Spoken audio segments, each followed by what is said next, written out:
In front of me is Samsung Galaxy Note 20 Ultra, and let me show you how to change PIN to your SIM card.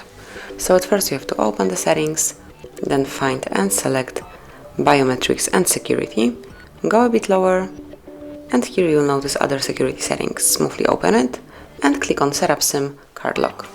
And as you can see, it is active, so just click on Change SIM Card PIN, and at first you have to enter the current one. In my case it's 2580, tap on OK, and now you can enter new SIM PIN.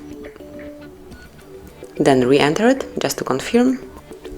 And that's it. As you can see, it has been changed successfully. Congrats! Thank you for watching. Please subscribe our channel and leave the thumbs up.